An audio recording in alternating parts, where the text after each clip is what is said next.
ቀናት በፍጥነት እየተቆጠሩ ነው። በጉጉት ወደሚጠበቀው ታሪካዊ ምዕራፍ ለመሻገር የቀሩት 10 ቀናት ብቻ ናቸው። ይህ የጊዜ ቆጠራ ተራ ቀናትን ሳይሆን የሀገርን መጻኢ ዕድልና ዕጣ ፈንታ የነገዋን የተረጋጋችና የበለጸገች ሀገር የሚገነባበትን ወሳኝ የውሳኔ ሰዓትም ያመለክታል። ምርጫ ለዲሞክራሲ ግንባታ ዝም ብሎ የሚደረግ የተለምዶ የፖለቲካ ሂደት ሳይሆን የሕዝብን ድምጽና ፍላጎት የመንግስት ስልጣን ብቸኛ ምንጭ የሚያደርግ እውነተኛ የሉዓላዊነት ምሰሶ ነው። እያንዳንዱ ዜጋ ወደ ምርጫ ጣቢያ በሚሄድ የሚሰጠው ነጠላ ድምጽ የህግ የበላይነት እንዲከበር የሀሳብ ብዝሃነት እንዲያብብና በሰለጠነ መንገድ በሀሳብ የበላይነት ላይ የተመሰረተ አስተዳደር እንዲሰፍን የሚያደርግ ታላቅ ጉልበትም አለው። ዲሞክራሲ የሚገነባውና ትርጉም የሚኖረው ዜጎች በነቃ በሰላማዊና በሰለጠነ ተሳትፎ ባለቤትነታቸውን በተግባር ሲያረጋግጡ ብቻ ነው። ለዜጎች ድምጽ መስጠት መብትና ግዴታ ብቻ ሳይሆን የተጠያቂነት ስርዓትን የሚፈጠርበት የሀገር መሪዎች በአደራ በኃላፊነት የሚሰየሙበት ዋነኛ መሳሪያቸውም ነው። ይህንን ታሪካዊ ምዕራፍ ስንሻገር ደግሞ የአንድነታችን የሰላማዊነታችን መገለጫ በሆነው የሰለጠነ ዲሞክራሲ ባህል መሆን ይኖርበታል። የዛሬው አዲስ ቀን ጉዳያችን በዚሁ አንኳር ብሔራዊ ጉዳይ በሰባተኛው ጠቅላላ ምርጫ ላይ ያተኩራል። አብራችሁን ቆዩ። በመገናኛ ብዙሃን የሚያደርጉት ክርክርና የፖሊሲ አማራጭ ትውውቅ ለህብረተሰቡ በእውቀት ላይ ተመስርቶ ድምጽ እንዲሰጥ ያስችለዋል። የኢትዮጵያ ብሮድካስቲንግ ኮርፖሬሽን በሰባተኛው ጠቅላላ ምርጫ የሚወዳደሩ ፓርቲዎችን ሀሳብ በፍትሐዊነት በማሰራጨት ኃላፊነቱን እየተወጣም ይገኛል። ሜሮን በረዳ በዲሞክራሲያዊ ምርጫ ውስጥ የፖለቲካ ፓርቲዎችና መገናኛ ብዙሃን የማይነጣጠሉ የአንድ ሳንቲም ሁለት ገጽታዎች ናቸው። ነፃና ገለልተኛ መገናኛ ብዙሃን የፖለቲካ ፖሊሲዎች የሚመዘኑበት መስታወት በመሆኑ ዜጎች ይህንን አማራጭ በመጠቀም የፓርቲዎችን እቅድ በሚገባ በመረዳት የሚሰጡትን እያንዳንዱን ድምጽ በእውቀት የበለጸገና የሀገርን ዕጣ ፈንታ በልበ ሙሉነት ለመወሰን አቅም ይሰጣቸዋል። የመገናኛ ብዙሃን ትልቁ ሚና ዜጎች የፓርቲዎችን የፖለቲካ የኢኮኖሚና የማህበራዊ አቅጣጫዎች ፈትሸው እንዲረዱ ማድረግ ነው። ይህም ህዝቡ በእውቀት ላይ የተመሰረተና ንቁ የዲሞክራሲያዊ ምርጫ ተሳታፊ እንዲሆንም በር ይከፍትለታል። የኢትዮጵያ ብሮድካስቲንግ ኮርፖሬሽንም የእነዚህን በሰባተኛው ጠቅላላ ምርጫ የሚወዳደሩ ፓርቲዎችን ሀሳብ በፍትሐዊነት እያስተናገደ ይገኛል። የኢትዮጵያ ብሮድካስቲንግ ኮርፖሬሽን በአማርኛ፣ በአፋን ኦሮሞ፣ በሶማሊኛ፣ በአፋርኛ በሬዲዮም በቴሌቪዥንም የተለያዩ ፕሮግራሞችን የተለያዩ ክርክሮችን ሲያደርግ ቆይቷል። ወደ ህዝብ ሲያደርስም ቆይቷል። ፖለቲካ ፓርቲዎች ምን አማራጭ ፖሊሲ ያላቸው፣ ምን ማኒፌስቶ አላቸው፣ የፖለቲካ ፓርቲ አመራሮችን ጭምር ስቱዲዮ በማምጣት ኢንተርቪው በማድረግ አየር ላይ ስናውል ቆይተናል። ከዚህ ባሻገር ደግሞ ወደ 9 በአማርኛ 9 የፖለቲካ ፓርቲ ክርክሮችን አከናውናል። መገናኛ ብዙሃንን በአግባቡ መጠቀም ለፖለቲካ ፓርቲዎች ህልውናና ስኬት ዋነኛው መሳሪያ ነው። ሚዲያዎች በሚያዘጋጇቸው የፖለቲካ ክርክሮች አማካኝነት ህዝቡ የፓርቲዎችን የአመራር ብቃት፣ የሀሳብ ጥራትና የችግሮች መፍቻ ስልቱ ጎን ለጎን ለማወዳደርም እድልን ያገኛል። ለኛ እንደ ፓርቲ በሚዲያ የሚተላለፉት ወደ ከ240-50 ጊዜ 15 ደቂቃዎች ተሰጥቶናል። ይሄ ቀላል ሰዓት አይደለም።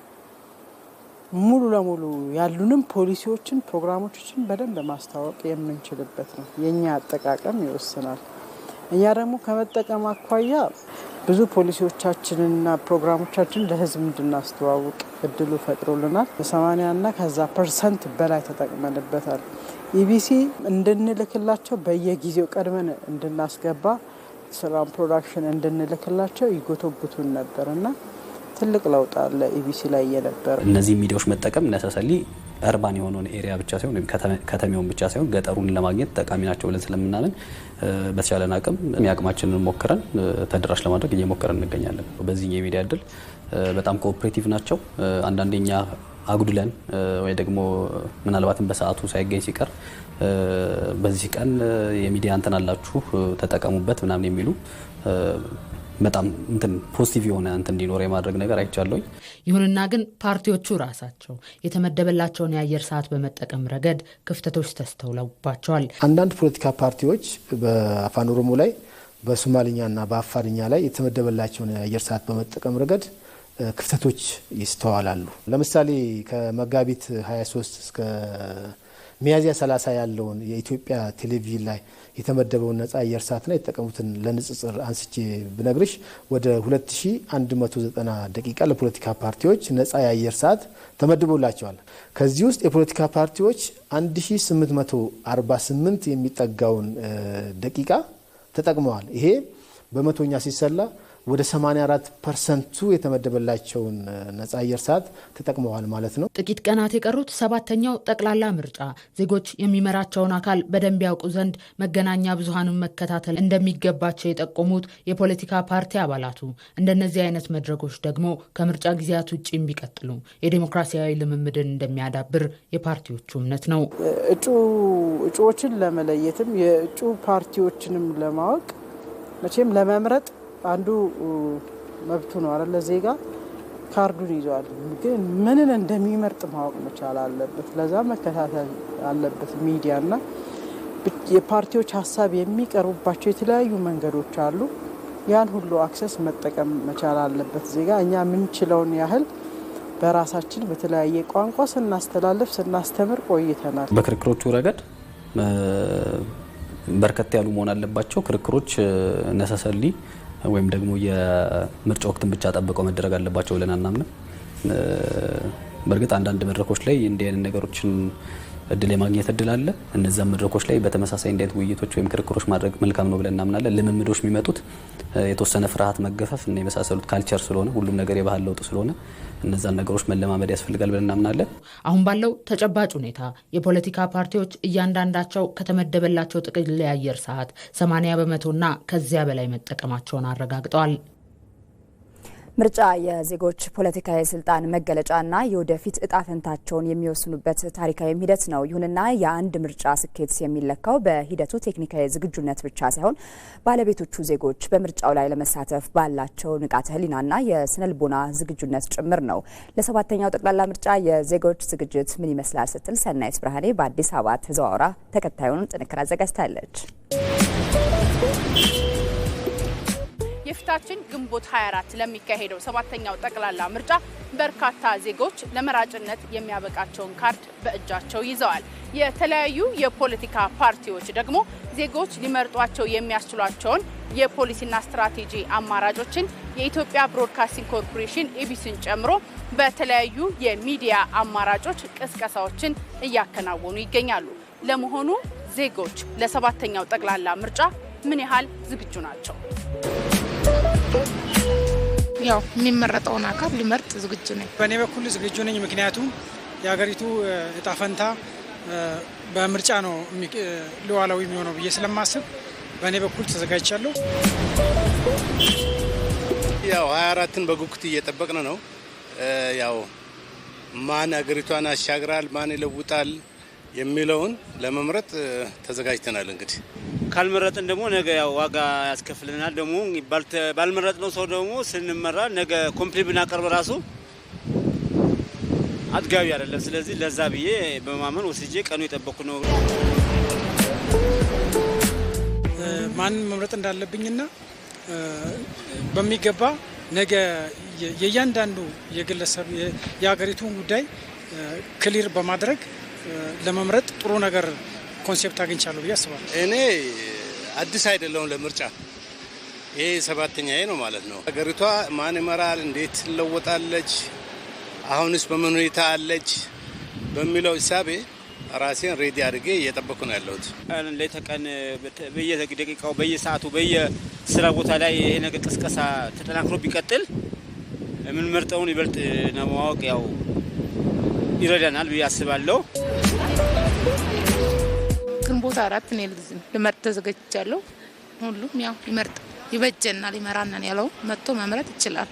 ካርድ የወሰደ ሰው ቀኑን እንዳይረሳ ሁሉንም ሌላውንም እንዳይረሳ ቀስቅሶ ምርጫውን በትክክል እንዲመርጥ ካርድ መውሰድ ብቻ ሳይሆን የወሰደው ካርድ ደግሞ በአግባቡ ማን መምረጥ እንዳለበት የምመርጠውስ የመረጥኩት ፓርቲ ደግሞ እውነት ሀገርን ያስተዳድራል ወይ፣ ሀገርን በትክክል ይመራል ወይ፣ አሁን ያለበት ዓለም አቀፍ ነባራዊ ሁኔታን ግምት በማስገባት የሚመርጠው ካርድ ከመጣሉ በፊት ቆም ብሎ ማሰብ እንዳለበት በዚህ አጋጣሚ አስተያየትን ይገልጻል። የጎረምሳ ልጆች አሉ። እነሱንም ራሴ ቀስቅሼ የምርጫ ካርድ እንዲወስዱ አድርጋለሁ። እንዲመርጡም ከኔ ጎን እንዲዘጋጁ አድርጋለሁ። ሌላው ማህበረሰብ ካርድ መውሰድ ብቻ አይደለም፣ ያቺ አንድ ካርድ ዋጋ አላት። ስለዚህ በዚህች በካርዷ መሰረት ዋጋ ስላላት እያንዳንዱ ዜጋ ወጥቶ መምረጥ መቻል አለበት። ምርጫ ዜጎች በሀገራቸው ሁለንተናዊ ጉዳይ ላይ በቀጥታ እንዲሳተፉ የሚያስችል መንገድ ነው። በምርጫ ሂደት ውስጥ ዜጎች በንቃት መሳተፋቸው በሀገር ሁለንተናዊ እድገትና መረጋጋት ላይ ያለው ሚና ከፍተኛ ነው።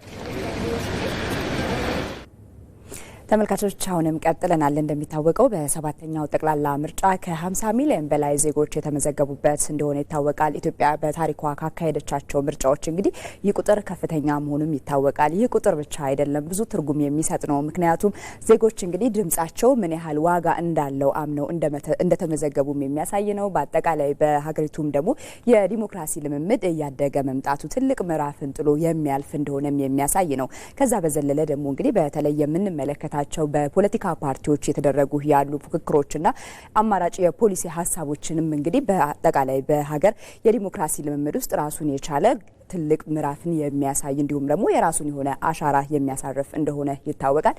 ዛህራ መሐመድ እዚህ ላይ ያዘጋጀችው አላት።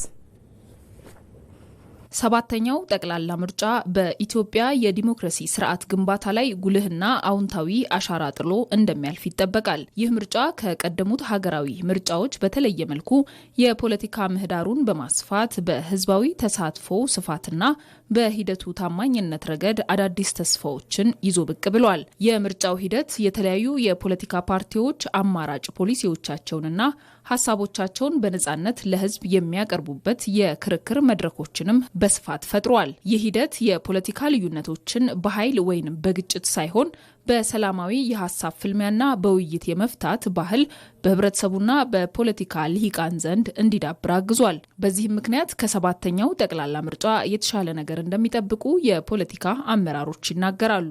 በጋራ ተግባብቶና ተንቀሳቅሶ ስራ እየተሰራ ነው ያለው። ከገዢውም ፓርቲ በኩል የሚደርስ ችግሮች የሉም። በጣም መልካም ነው ብለን እናምናለን። ምክንያቱም ለዚህ ጉዳይ ለማጣራት አሁን በኦሮሚያ ዙሪያ ላይ ወደ 15 ከተሞች ወይም የኦሮሚያ ክልል ምስራቁን ክፍልና ምዕራቡን ሄደናል።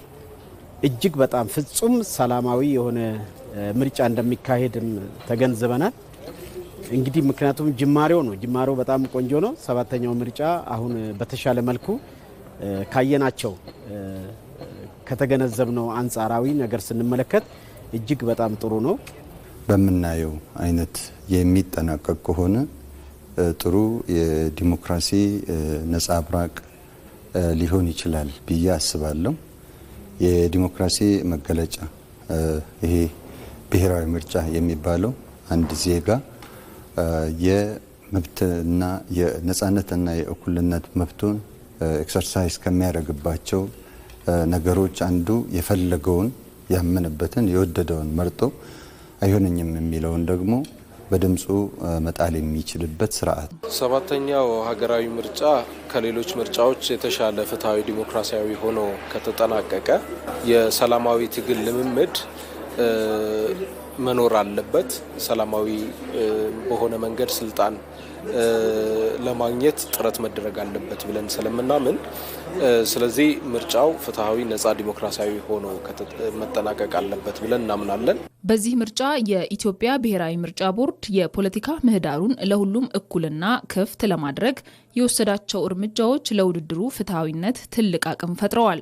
ተፎካካሪ ፓርቲዎችም ያለምንም የጸጥታና የአስተዳደራዊ ጫና አማራጮች ሀሳቦቻቸውን ለህዝብ ማቅረብ የቻሉበት እድል መፈጠሩንም ይገልጻሉ። እንግዲህ ምርጫው አሁን አጭር ቀን ነው የቀረው። እኛ ግን እንደ ኢትዮጵያ ብሔራዊ አንድነት ፓርቲ በሰፊው ተዘጋጅተናል። እጩዎቻችን አቅርበናል።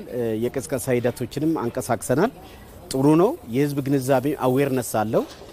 በጣም መልካም ነው። ምክንያቱም ምርጫው ጥሩ ይሆናል ብለን ስለምንጠብቅ ህዝቡም ጥሩ እንቅስቃሴ ያደርጋል።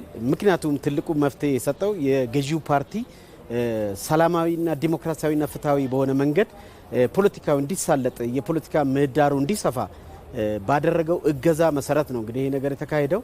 ባለፉት ነገስታቶች ወይም መሪዎች ዙሪያ ላይ በነበረ ዘመን ከማሳደድና ከመሰደድ አንግል ስንመለከተው ያሁኑ በጣም እጅግ የተሳለጠ የሚመች ጥሩ ዝግጅት አለ።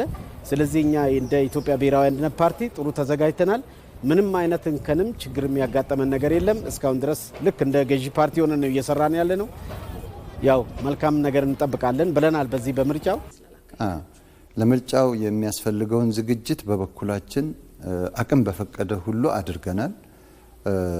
ለህዝብ ለመድረስ ሚዲያዎችን ተጠቅመናል። ካንዲዴቶቻችንን አሰልጥነናል። በስነ ምግባር አጽነናቸዋል። መድረስ በቻልንበት ሁሉ ለህዝብ ደርሰናል። አሁንም እያደረግን ያለነው የጎዳና ላይ የምረጡኝ ቅስቀሳ በማድረግ ላይ እንገኛለን። በምርጫው እንመረጣለን ብለን እናስባለን። የህዝብ ጥያቄን ይዘን ነው የቀረብነውና ህዝቡ ይመርጠናል ብለን እናስባለን።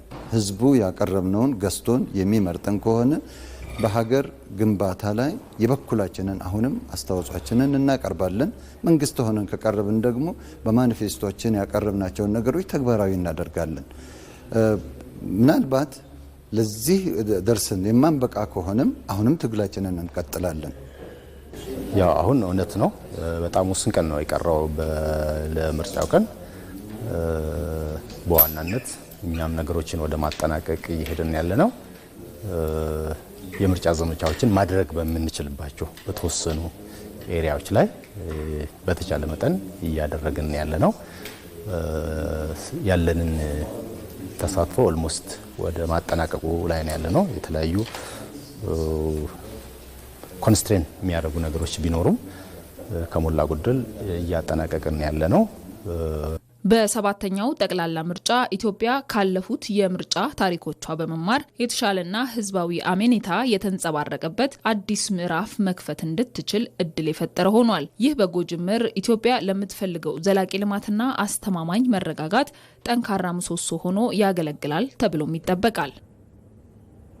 ምርጫ ለዲሞክራሲ ስርዓት ግንባታ ለአገር እድገትና ለቀጣይ የኢትዮጵያ እጣ ፈንታ ወሳኝ በመሆኑ የወሊሶ ከተማ ነዋሪዎች ድምጻቸውን ለፈለጉት ፓርቲ ለመስጠት ግንቦት 24ን በጉጉት እየጠበቁ ነው። ለምርጫው ስኬታማነት የበኩላቸውን ለመወጣትም ዝግጁነታቸውን አረጋግጠዋል። ኤጂያ እንጂፈታ ተጨማሪ አላት። ምርጫ የሀሳብ የበላይነት አሸናፊ የሚሆንበት መድረክ በመሆኑ የወሊሶ ከተማ ነዋሪዎች በሰባተኛው ጠቅላላ ምርጫ በንቃት ለመሳተፍ ተዘጋጅተዋል። ምርጫ ለዲሞክራሲ ስርዓት ግንባታ ለሀገር እድገት እና ለቀጣይ ትውልድ እጣ ፈንታ ወሳኝ በመሆኑ ነዋሪዎቹ በምርጫው ንቁ ተሳትፎ ለማድረግ ዝግጁ መሆናቸውን ተናግረዋል። ምርጫ በዲሞክራሲያዊ መንገድ መካሄድ አለበት። ምርጫ በነጻና ፍትሃዊ መንገድ ሲካሄድ ለሀገር ልማት ወሳኝ ነገር ነው። አንድ ሀገር እንዲቀጥል ምርጫ በዲሞክራሲያዊ መንገድ መካሄድ ይኖርበታል። ስለዚህ ህዝቡ የሚሆነውን የመምረጥ መብት አለው። ሀገር ይመራል፣ ኢኮኖሚውን ያሳድጋል የሚለውን ፓርቲ በጥንቃቄ ህዝቡ መምረጥ አለበት። ፊለኖን መርሳ ቶርበፋ ከብያት ገገፈም አከናማ ተኮት ካርዲ ፊለኖ አደድሩ ማላን ፍረዴ እንጅራ ለሰባተኛው ጠቅላላ ምርጫ እንደ አንድ ሰው የምርጫ ካርድ ወስጃለሁ። የምርጫ ቀን ሲደርስ ለመምረጥ በቂ ዝግጅትም አድርጌያለሁ። ምርጫው ሰላማዊ ሆኖ እንዲጠናቀቅ የዜግነት ግዴታዬን ለመወጣትም ዝግጁ ነኝ። ማህበረሰቡ ይሆነኛል፣ ይመራኛል የሚለውን ፓርቲ መምረጥ አለበት። እኔም እንደ አንድ ሴት የሚጠበቅብኝን ኃላፊነት ለመወጣት የምርጫው ቀን እስኪደርስ እየጠበቅኩ ነው። ለሰባተኛው ጠቅላላ ምርጫ ካርድ መውሰዳቸውን የገለጹት ነዋሪዎቹ መምረጥ የዜግነት መብት በመሆኑ እነሱም በምርጫው በንቃት በመሳተፍ ድምጻቸውን ለፈለጉት ፓርቲ ለመስጠት ግንቦት 24 ቀን እየጠበቁ ነው። ካርዲ ፍራቹዳ ፍራዴ እንጅራ ገልማሄ እኔ የራሴን የምርጫ ካርድ ወስጃለሁ። ምርጫው በሰላማዊ መንገድ መካሄድ አለበት። የአንድ ሰው ድምጽ ትልቅ ትርጉም ስላለው ማንኛውም የምርጫ ካርድ የወሰደ ሰው መምረጥ አለበት ብዬ አምናለሁ። ምርጫው በሰላማዊ መንገድ እንዲካሄድ የበኩሌን ኃላፊነት ለመወጣት ዝግጁ ነኝ። ፊለኖ ዳፍ ካርዲ ፊለኖ ለሰባተኛው ጠቅላላ ምርጫ የምርጫ ካርድ ወስጄ ይጠቅመኛል፣ ሀገርን መምራት ይችላል የምለውን ፓርቲ ለመምረጥ ዝግጁ ነኝ። ምርጫ ለአንድ ሀገር ወሳኝ ነው። ምክንያቱም ህዝቡ ያለፈውን ጊዜ እያሰበ ወደፊት ደግሞ የሚመራውን የመምረጥ መብት ይሰጠዋል። ስለዚህ የምርጫ ካርድ የወሰደ ሁሉ የምርጫው ቀን ሲደርስ ወጥቶ መምረጥ ይገባዋል። እኔም ምርጫው ሰላማዊና ዲሞክራሲያዊ በሆነ መንገድ እንዲጠናቀቅ የበኩሌን ኃላፊነት ለመወጣት ዝግጁ ነኝ። ለምርጫው ስኬትም የበኩላቸውን አስተዋጽኦ ለመወጣትም ዝግጁ ሆኖ በመጠባበቅ ላይ ይገኛሉ። የኢትዮጵያ ብሔራዊ ምርጫ ቦርድ 7ኛውን ጠቅላላ ምርጫ ምክንያት በማድረግ ያዘጋጀው የፖለቲካ ፓርቲዎች የክርክር መድረክ በፌዴራሊዝም ሀሳብ ዙሪያ በአፋን ኦሮሞ ቋንቋ ተካሄደ። በክርክር መድረኩ 4 የፖለቲካ ፓርቲዎች አማራጭ የፖሊሲ ሀሳባቸውንም አቅርበዋል። መሐመድ ራመቶ 7ኛውን ጠቅላላ ምርጫ በማስመልከት የኢትዮጵያ ብሔራዊ ምርጫ ቦርድ ያዘጋጀው የፖለቲካ ፓርቲዎች የምርጫ ክርክር መድረክ በፌዴራሊዝም ስርዓት ዙሪያ በአፋን ኦሮሞ ቋንቋ ተካሂዷል። በክርክር መድረኩ የኢትዮጵያ ብሔራዊ አንድነት ፓርቲ፣ የትብብር ለኢትዮጵያ አንድነት ፓርቲ፣ የኦሮሞ ነጻነት ግንባር ኦነግ ፓርቲና የአዲስ ትውልድ ፓርቲ ተወካዮች ተሳታፊ ሆነዋል። የኢትዮጵያ ብሔራዊ አንድነት ፓርቲ ተወካይ ጌታቸው በየነ ፓርቲያቸው የግልና የጋራ መብት እኩል የሚከበርበትን የፌዴራሊዝም ስርዓት ለመተግበር እቅድ አለው ብለዋል። ፌዴራሊዝምን አማ ቢኬኛ ሆጅር ኦልጂቴ ሀገራችን ስራ ላይ የዋለችው የፌዴራሊዝም ስርዓት ክፍተት እንዳለበት ፓርቲያችን ያምናል። ስለዚህ እውነተኛ ፌዴራሊዝም የግልና የጋራ መብት እኩል የሚከበርበት፣ ሁሉም ዜጎች እኩል የሚከበሩበትን ለመተግበር እቅድ አለን። ፌዴራሊዝም ስልጣን ከላይ ጀምሮ እስከታች በተዋረድ የሚከፋፈልበትና የስልጣን መዋቅር የሚዘረጋበት በመሆኑ እውነተኛ የፌዴራሊዝም ስርዓት እንዲኖር እንፈልጋለን። እውነተኛ ፌዴራሊዝም ካለ ራስን በራስ ማስተዳደር አለ ማለት ነው። የትብብር ለኢትዮጵያ አንድነት ፓርቲ ተወካይ ዶክተር ተመስገን ሻሾ ልዩነትን ያከበረ የፌዴራሊዝም ፍልስፍናን ለመከተል ፓርቲያቸው እንደሚሰራ አስረድተዋል። ሙክቲ ጉዳን ኩን ኢትዮጵያ ሁንዴንሳ ፌዴራሊዝም ትልቁ ዛፍ ኢትዮጵያ ሲሆን ግንዱ ፌዴራሊዝም ነው። ቅርንጫፉ ደግሞ የየክልሎች ብሔር ብሔረሰቦች ናቸው። ልዩነታችን እንደ መቀነት ውብ ቢሆንም ወንዝ የሚፈስበት መንገድ ከሌለው አደጋ ነው። ልዩነታችን በትክክል ካልተከበረ ሁከትና ብጥብጥ ይሆናል። የሁላችንንም መብት የሚያከብርና አንድነታችንን የሚያጠናክር እንዲሁም የመልማት ፍላጎታችንን እኩል የሚያረጋግጠው ፌዴራሊዝም በመሆኑ ፓርቲያችን ትብብር ለኢትዮጵያ አንድነት ይህንን በመገንዘብ የእውነተኛ ፌዴራሊዝም ፍልስፍናን ስራ ላይ ለማዋል አበክሮ ይሰራል። የኦሮሞ ነጻነት ግንባር ኦነግ ፓርቲ ተወካይ ጀቤሳ ገቢሳ ፓርቲያቸው የፌዴራሊዝም ስርዓት ዲሞክራሲያዊ በሆነ መንገድ እንዲተገበር ይሰራል ብለዋል። ሚርጋ ሂሬ ሙርቴፈና ኢሳኒ ሚርከኔሱፍ ሳቦቲ ሄዱን ብዙዎች የራሳቸውን እድል በራሳቸው ለመወሰን ዛሬም ትግል ውስጥ ነው ያሉት። ለምሳሌ የአገው፣ የቅማንት፣ የወላይታ፣ የደንጋና የመሳሰሉት ህዝቦች ዛሬም የራሳቸውን እድል በራሳቸው የመወሰን ጥያቄ እያነሱ ነው ያሉት። ዛሬ ቢያንስ 4 አመለካከቶች በፌዴራል ስርዓቱ ላይ ይንጸባረቃሉ። አንዳንዶቹ ወደ ድሮ ስርዓት ወደ ደርግና ኃይለሥላሴ ዘመን ለመመለስ የሚናፍቁ አሉ። ሌሎቹ ደግሞ የፌዴራሊዝም ስርዓት ፈርሶ በመልክዓ ምድር አቀማመጥ የተመሰረተ ፌዴራሊዝም እንዲገነባ ይፈልጋሉ። አንዳንዶች ደግሞ አሁን ያለው ጥሩ ነው ይቀጥል ይላሉ። ሌሎቹ ደግሞ የፌዴራሊዝም ስርዓቱ ዲሞክራሲያዊ በሆነ መንገድ ይተግበር ይላሉ። የኦሮሞ ነጻነት ግንባር ኦነግ ፓርቲም ይህ ፌዴራሊዝም ዲሞክራሲያዊ በሆነ መንገድ ሊተገበር ይገባል የሚል አቋም አለው።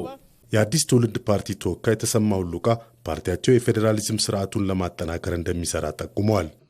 ኢትዮጵያን ብያን ሰባፊ ኢትዮጵያ በብሔር በቋንቋና ማንነት ላይ በመንተራስ በክልል መንግስታት ተከፋፍላለች። ለምሳሌ የኦሮሚያ ክልል፣ የአማራ፣ የትግራይ እያለ ይቀጥላል። አበይት ሀሳብ እያንዳንዱ ብሔር ራሱን በራሱ የማስተዳደር ስልጣን ሊኖረው ይገባል። ማንነት በኢትዮጵያ ውስጥ ብሔር፣ ብሔረሰብ፣ ህዝብ፣ ቋንቋ፣ ባህልና ታሪክ ለመሳሰሉት ህገ መንግስታቱ በግልጽ እውቅና የሚሰጥ ሲሆን ፖለቲካዊ መብትን ያጎናጽፋል። ፓርቲዎቹ ከጥቂት ቀናት በኋላ በሚካሄደው 7ኛው ጠቅላላ ምርጫ ህዝቡ በነቂስ ወጥቶ እንዲሳተፍም ጥሪ